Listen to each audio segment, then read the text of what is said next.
Buenas tardes, buenas noches o buenos días a todos nuestros amigos y hermanos en Cristo que nos ven en este programa más de Una Mano Amiga en Reno, Nevada. Somos una institución sin fines de lucro y nos dedicamos, entre otras cosas, a compartir la palabra de Dios. Hemos estado estudiando sobre el tema que se llama el arrebatamiento. Ya hemos grabado varios videos. Y sería bueno que si usted es la primera vez que nos ve este video, si es la primera vez que encuentra este video en su internet, en sus redes sociales, pues le recomendamos de que chequee nuestros otros videos que tratan del mismo tema, el arrebatamiento, extra bendición de parte de Dios. Hemos estado hablando de esta promesa que el Señor nos ha hecho a los cristianos de este tiempo. Y hemos estado usando los versos del primer libro de Corintios capítulo 15, versos 50 al 55, donde la palabra de Dios dice que el apóstol San Pablo, hablando a esos corintios de aquel entonces, les dijo: he aquí y les enseño, les muestro un misterio. Dice: no todos dormiremos o no todos moriremos, hablando de la gente cristiana que ha nacido de nuevo, que han aceptado a Cristo como Señor y Salvador y que estén listos para ese evento. Dice: no todos dormiremos o moriremos, sino que todos seremos transformados a la final trompeta, porque se va a tocar la trompeta final. Dice: y los muertos en Cristo resucitarán primero, y después los que hayamos quedado seremos transformados. Y así estaremos con el Señor, dice, para siempre. Esa es la promesa que tenemos cuando sucede este evento del arrebatamiento, el cual creemos que puede suceder en cualquier momento en este tiempo. Puede ser en este año 2020, puede ser el próximo año, puede ser en una semana, puede ser en un mes, pero creo que de acuerdo a la palabra de Dios y lo que el Señor nos enseñó en Mateo 24 y otros pasajes de la Biblia, el libro de Daniel, de Revelación, y los libros de Primera y Segunda de Tesalonicenses, según lo que leemos ahí, lo que nos enseña la palabra de Dios, creemos que esa promesa es para este tiempo.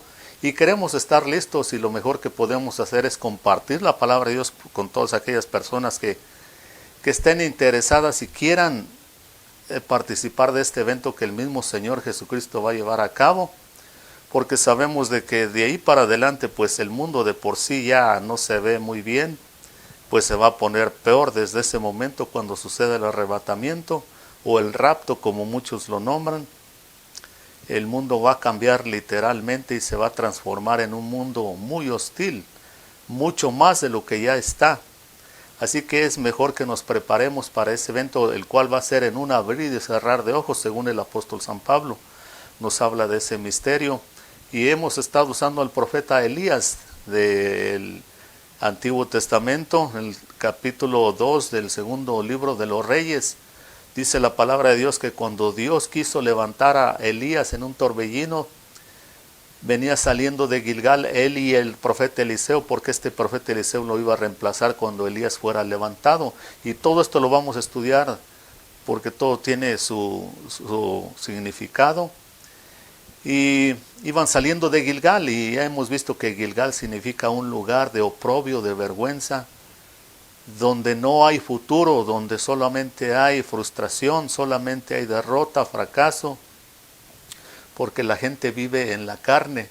Podemos decir que es un lugar donde el equivalente a cuando las personas se conforman a vivir una vida religiosa, pero nunca llegan absolutamente a ningún lado y no entienden las cosas de Dios, porque como viven en la carne y las cosas de Dios, dice el apóstol San Pablo en los Corintios, se tienen que discernir espiritualmente, por cuanto las cosas del espíritu, dice, le parecen locura al hombre carnal. Y por lo tanto es necesario que hagamos lo que dice el Señor Jesucristo: nacer de nuevo, ver el reino de Dios y entrar al reino de Dios y avanzar y salir de Gilgal, dejar la vergüenza atrás, dejar de andar viviendo, caminando, operando en la carne, porque la carne frustra, se cansa uno, y por eso es que el Señor va a cambiar esta naturaleza caída que tenemos, este cuerpo físico que fácilmente se cansa, que fácilmente puede ser tentado, fácilmente se enferma. Y de allí tenemos que movernos a Betel, casa de Dios. Puerta del cielo es lo que significa Betel. Pero con el tiempo Betel se corrompe y se convierte en Betabén, casa de maldición por la idolatría. Y de ahí uno se tiene que mover a Jericó, y Jericó es otra ciudad. Y la ocasión pasada vimos de que Josué, el que reemplazó a Moisés, fue el que Dios le dio instrucciones para que conquistara esta ciudad de Jericó. Hemos hablado que era una ciudad muy fortificada, con muros muy altos y muy fuertes, de tal forma que incluso en medio de eran dos muros, y en medio de los dos muros podía uno hacer una vivienda. Allí vivía la Rahab, la prostituta que ayudó a los dos espías cuando fueron a examinar la ciudad. Ella los ayudó, los escondió cuando los hombres de Jericó los andaban buscando para matarlos porque eran espías. Ella los escondió, y entonces ellos le prometieron de que la iban a ayudar cuando fueran a conquistar la ciudad. Ella vivía en medio de ese muro, eran bastante grandes los muros. Desde un punto de vista humano, pues era casi imposible conquistar esa ciudad. Pero entonces en el capítulo 6 de Josué hemos leído cómo Dios le da instrucciones específicas a Josué. Ya Moisés no está, y Josué es el que toma el lugar de Moisés como líder para guiar al pueblo de Israel e introducirlo a la tierra prometida. A Jericó es donde Dios manda a Elías después de Betel. Le dice, vete a Jericó. Entonces ahorita estamos en Jericó y vamos a ver todo lo que pasa en Jericó, porque aquí vamos a aprender muchísimo, primeramente Dios. Y lo primero que tenemos que ver es cómo Dios le da las instrucciones a Josué para que conquiste esta ciudad. Y hay tres cosas que tenemos que notar aquí en Jericó, de todo lo que Dios le dice. Le dice, yo he entregado a la ciudad de Jericó y al rey de Jericó en tus manos. Por lo tanto, no tengan ningún temor, vayan y conquístenla. Y esto es lo que van a hacer. Dice, van a rodear la ciudad 6 veces, 6 días, una ocasión por día. Los sacerdotes van a llevar bocinas de cuerno de carnero, y otros sacerdotes también van a llevar el arca del pacto que Moisés había hecho. Y delante del pueblo, detrás de ellos va a ir el pueblo, pero no van a decir absolutamente ninguna palabra, no van a abrir su boca para nada. Pero enfrente de todos ellos, el Señor le dio instrucciones y le dice, van a ir los hombres de guerra. Esto es muy importantísimo. Todas las instrucciones que Dios le da aquí a Josué, todo tiene su significado y todo es muy importante, y es bueno que entendamos por qué Dios le da. Dios no le dio estas instrucciones solamente porque, bueno, a ver qué sale ahí, Josué. Es decir, ponte ahí los sacerdotes ahí, que unos cargan el arca y otros la bocina, y acomódalos tú ahí como tú creas que se acomodan mejor. No, como muchas veces hacemos las cosas como humanos, no. Dios tiene un orden siempre, Dios es un Dios de orden. Toda la palabra de Dios son instrucciones. Acuérdese que aquí le acaba de dar la ley Dios a Moisés, y la ley fueron instrucciones específicas para que el pueblo supiera cómo vivir delante de Dios. Y cuando ellos vivían de acuerdo a la palabra de Dios, de acuerdo a la ley hasta este momento, todo les iba a salir bien. Por eso en el capítulo 1 Dios le habla a Moisés, le dice, ya Moisés se fue, dice, pero ya te quedaron aquí los libros de la ley. Haz de acuerdo a lo que está escrito, esfuérzate y sé valiente. No temas, no desmayes, porque yo voy a estar contigo. Medita en esta palabra, en esta ley de día y de noche. Una de las cosas que Dios le dijo a los reyes de Israel cuando vino el tiempo de los reyes de Israel, les dijo esto: ustedes van a agarrar una copia del libro de la ley, reyes, y constantemente van a estar leyéndola para que sean instruidos de cómo deben de gobernar al pueblo. No van a gobernar al pueblo nomás así como el resto del mundo, como ellos creen que está bien o como se les dé la gana, oprimiendo normalmente al pueblo. Dice, porque aquí por eso les he dado estas instrucciones, esta ley, para que sepan cómo gobernar, y el primero que debe de aprender cómo gobernar al pueblo es el rey, cuando vino el tiempo de los reyes.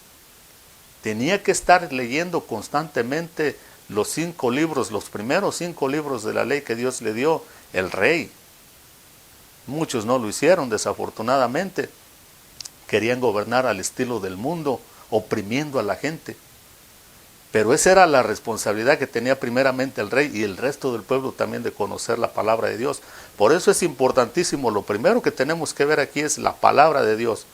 Son instrucciones y como seres humanos desafortunadamente no somos muy buenos para seguir instrucciones. Casi en cualquier cosa nueva que compramos, especialmente en tecnología, siempre viene un libro de instrucciones y casi nadie lo lee, casi nadie sigue las instrucciones. Hacemos las cosas a como salgan, porque como seres humanos no somos muy buenos en general para seguir las instrucciones y por eso muchas veces hay tanto fracaso en nuestras vidas, tanta derrota, tanta frustración. Somos aquellos de Gilgal que no salen de andar dando vueltas ahí sin sentido y quedar en vergüenza. Por eso los que llegan a Jericó no son como de Gilgal, ni mucho menos como los de Betel que se llenan y que se embarran de idolatría y que se conforman a vivir bajo maldición. Esa es una cosa importantísima que mucha gente no entiende o no quiere entender o no sabe. El tener cosas materiales como esa gente de Betel, que tenían becerros de oro, eso no significa de que ellos estaban prosperados o que eran felices, porque eso les acarreó maldición y hay mucha gente que así vive.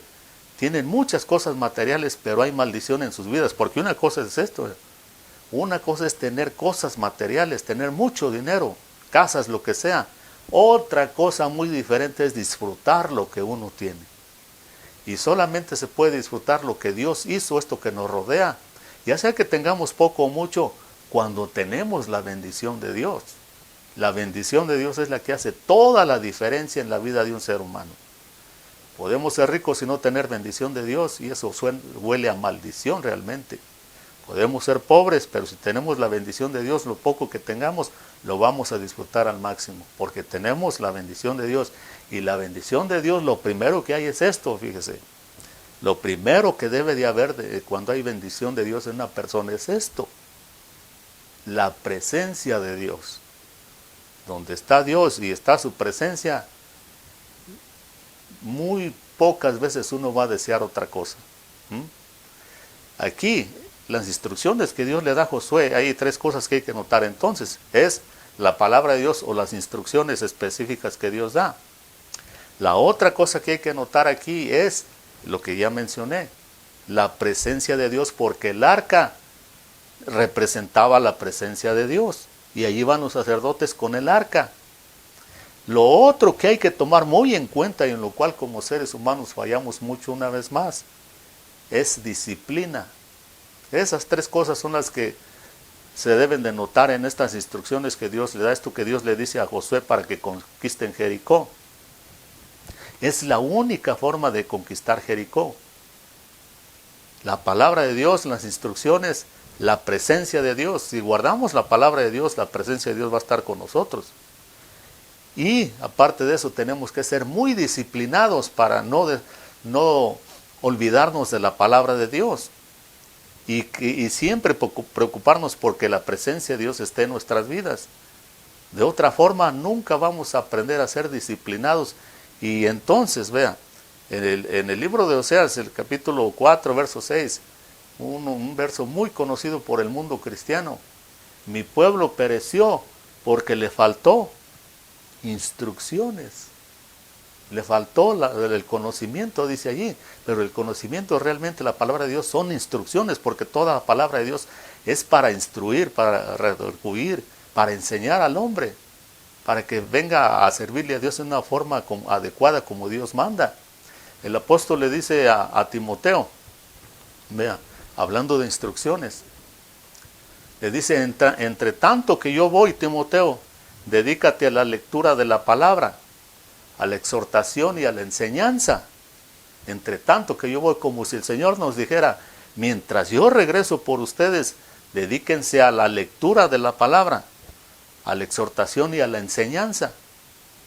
Ahí está, pero en el capítulo 2, eso se lo dijo en el capítulo 4 del primer libro de Timoteo.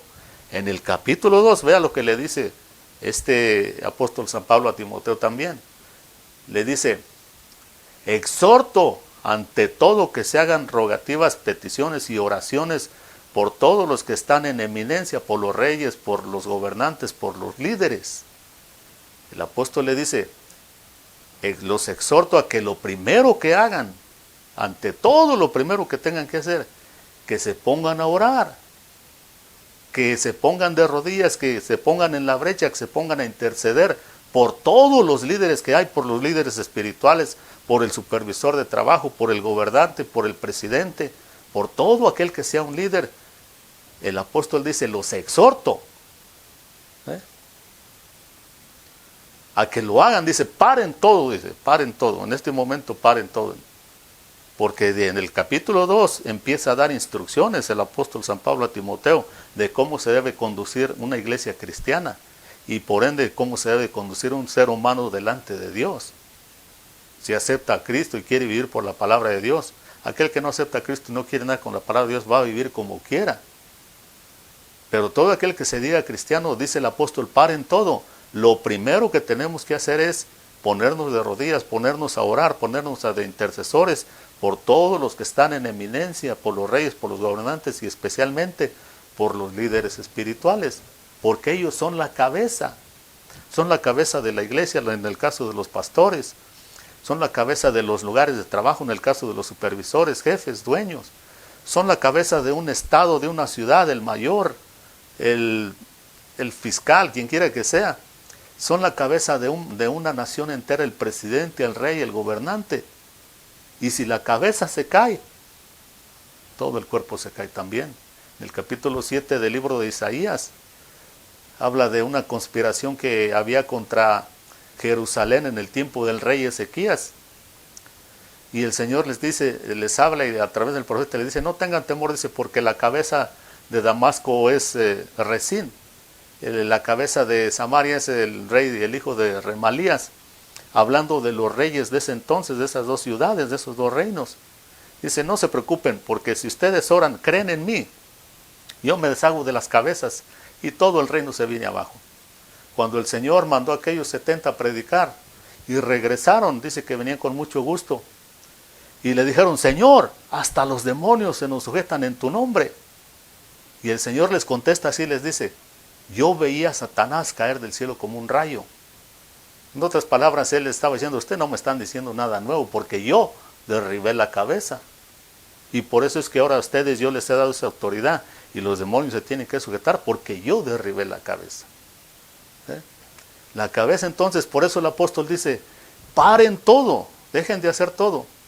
Lo primero que hay que hacer es ponernos a interceder por la gente, para que Dios nos enseñe qué estrategias, qué instrucciones debemos de aplicar a las situaciones específicas del diario, porque estas son las instrucciones en general, la palabra de Dios, pero muchas veces necesitamos instrucciones específicas como las que Dios le dio aquí a Josué. ¿A quién se le hubiera ocurrido para conquistar Jericó hacer esto que estaba haciendo Josué? Que los hombres, que unos sacerdotes agarraran unos cuernos de carnero, los usaran como bocina. Que los sacerdotes agarraran el arca del pacto y solo fueran cargándola allí. Que el pueblo fuera a dar una vuelta por 6 días y en el séptimo día dieran 7 vueltas. Y que los hombres de guerra, porque fíjese, desde un punto de vista religioso, o desde un punto de vista incluso bíblico, los sacerdotes son los que tenían que ir al frente, no los hombres de guerra. Los hombres de guerra supuestamente solo saben de guerra, solo saben usar las armas. Los sacerdotes son los que supuestamente representan el poder de Dios. Pero Dios le dice a Josué, no, pon a los hombres de guerra ahí enfrente. ¿Por qué? Eso es lo que vamos a averiguar, por qué Dios les da todas estas instrucciones, que Dios no se las da nomás por dárselas. Son instrucciones específicas, así como muchas veces en la vida diaria Dios nos tiene que dar instrucciones específicas para muchas situaciones específicas, y eso solamente cuando seguimos la palabra de Dios, la conocemos de fondo, como base, como fundamento, y de ahí entonces la presencia de Dios, que es el Espíritu de Dios, el Espíritu Santo, el que nos va a guiar a toda verdad, el que nos va a recordar todas las cosas que el Señor habló, el que nos va a recordar, nos va a enseñar todas las cosas que vendrán, el que nos aclara los misterios. En el libro de Corintios del capítulo 12, el apóstol le dice a los corintios, hay diversidad de dones, hay diversidad de operaciones, pero el Espíritu es el mismo. Hay diferentes estrategias, diferentes operaciones, pero el Espíritu de Dios es el mismo. Pero tenemos que conocer la palabra como base y fundamento, y entonces preocuparnos por tener la presencia de Dios, el arca, siempre andar cargando con el arca de Dios o donde quiera que andamos. Y ser disciplinados, porque estas tres cosas, si vamos a cabo, si vivimos una vida de este estilo, siempre vamos a conquistar a Jericó. De otra manera no conquistamos nada. Ya salimos de Gilgal, ya de andar en la carne, y se batalla mucho. Solamente viviendo una vida disciplinada en el Espíritu, en la palabra de Dios, uno sale de Gilgal y no se conforma de andar en las derrotas, en los deseos de la carne, porque los que son de Cristo han crucificado la carne con sus... Y los que son de Cristo han crucificado la carne con sus pasiones y deseos. Y de ahí entonces nos movemos a Betel, donde se llama Casa de Dios, Puerta del Cielo, y todo va bien porque la gente empieza a conocer a Dios, conocer su palabra, a desear su presencia. Pero lo malo está que Betel se llega a convertir en casa de maldición porque es donde aparecen los becerros de oro. Y hemos dicho de que cualquier cosa que sustituya a Dios pues es idolatría, especialmente el materialismo, y eso es muy común hoy en día. Pero entonces tenemos que, al igual que Elías, salir de Betel, de Betabén, casa de maldición, porque eso es en lo que se convierte Betel con el tiempo. Y se mueve a Jericó. Y en Jericó entonces acá hemos visto de que Dios le da instrucciones específicas a Josué y las tenemos que seguir. Las instrucciones, la palabra de Dios como fundamento. En el libro de Efesios capítulo 6, el apóstol le dice a los efesios, tomar toda la armadura de Dios para que podáis resistir en el día malo. Dice, pónganse toda la armadura de Dios, que es desde los zapatos del Evangelio de la Paz. El Evangelio de la Paz, no un evangelio de guerra, de pleito, de andar en la carne, porque eso sería regresar a Gilgal otra vez. Pero es un evangelio de paz, fruto del Espíritu es la paz. Dice, pónganse también el cinturón de la verdad. Bárrense bien los pantalones, porque hay situaciones en esta vida que hay que estar bien firme. Dice también, pónganse la coraza de justicia en el pecho, porque el pecho es donde está el corazón, para proteger el corazón, de donde están las emociones, los sentimientos. El enemigo constantemente nos ataca en el corazón, los sentimientos y las emociones. Para eso es la coraza de justicia. Dice la palabra de Dios que hemos sido justificados por la fe en el Señor Jesucristo, por lo que Él hizo. Esa es la coraza de justicia. No es una coraza que nosotros podemos hacer como seres humanos por nosotros mismos, sino que esa la heredamos por parte de Dios. Solo Dios puede darnos ese tipo de coraza, porque heredamos esa justicia por la fe en Cristo Jesús solamente. Dice que nos pongamos el yelmo de la salvación para proteger nuestra cabeza, nuestros pensamientos, que tomemos decisiones de acuerdo a la palabra de Dios, de acuerdo a la voluntad de Dios. Para eso es el yelmo, para proteger nuestra cabeza. Dice también que tomemos la espada del Espíritu, que es la palabra de Dios, una vez más. Importantísimo conocer la palabra de Dios. Lo que decía al principio, el pueblo de Israel en una ocasión, el profeta Oseas les dijo, mi pueblo fue destruido porque le faltó conocimiento, le faltó instrucción. Y entonces el conocimiento es igual que la instrucción y lo tenemos que apreciar mucho. No menospreciarlo, no hacerlo a un lado, ni aprender la palabra de Dios solamente como un libro histórico, como mucha gente hace, como un maestro de universidad, que su trabajo de él es dar clase bíblica en universidad, pero no le importa realmente cómo vive la gente a quien le está enseñando. No, sino que este tiene que ser el libro de instrucción de nuestra vida diaria. Nuestra vida tiene que estar bien relacionada, se tiene que reflejar en nuestra vida el conocimiento que tenemos de la palabra de Dios. Esa es la espada del Espíritu. Y dice, y sobre todo tomar el escudo de la fe. El escudo de la fe. La arma defensiva, el escudo, dice, para que podáis apagar todo dardo de fuego del maligno. El escudo de la fe para eso es. Le dice esto el apóstol San Pablo a los Efesios. Los Efesios era una ciudad que en el libro de Hechos dice que estaba saturada de satanismo cuando los apóstoles llegaron allí a llevar el evangelio.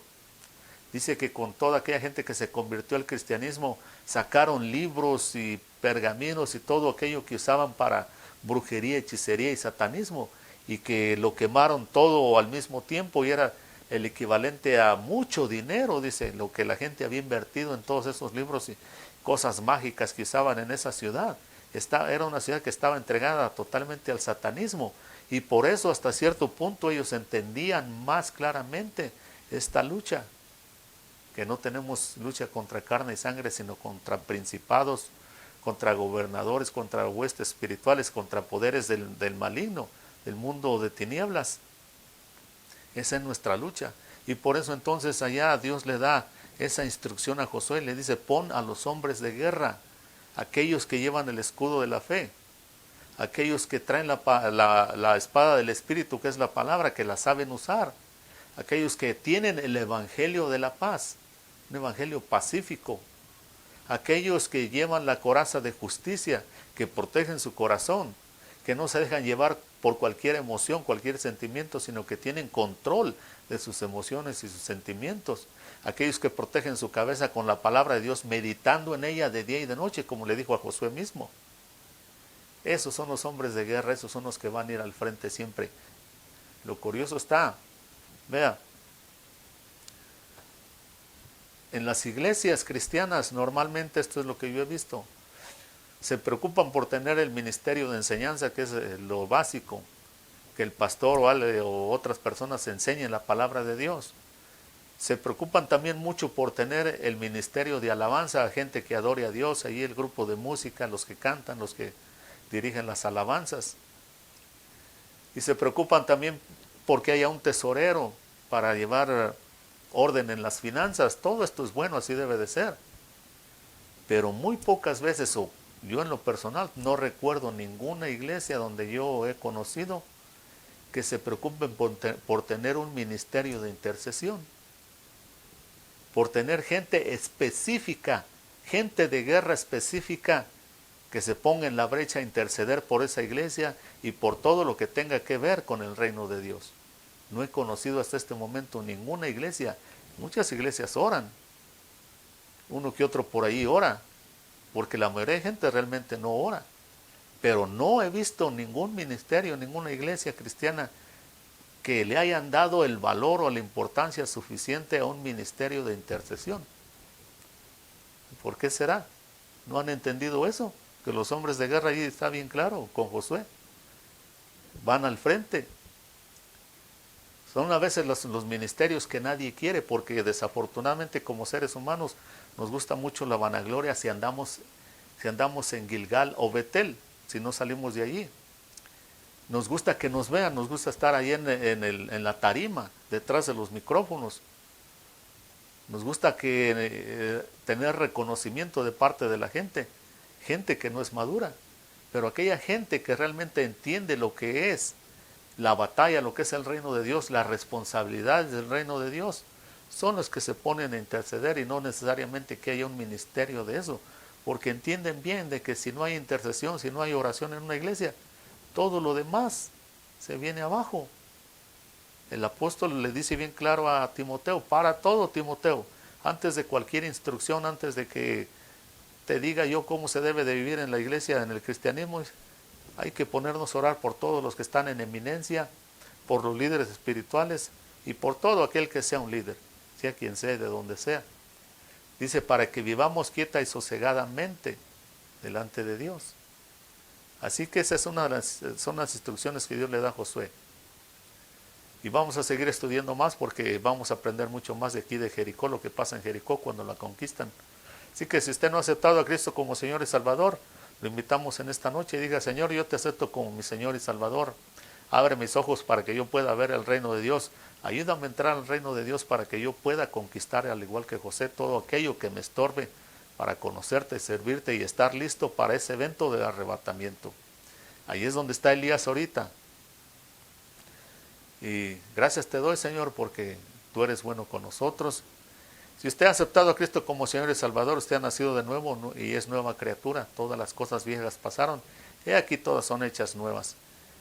Lo vencimos y le damos el ánimo que necesite a través de la palabra de Dios y lo esperamos en la próxima ocasión. Chequee nuestros videos para que siga aprendiendo más y se prepare. Que Dios lo bendiga. Hasta la próxima.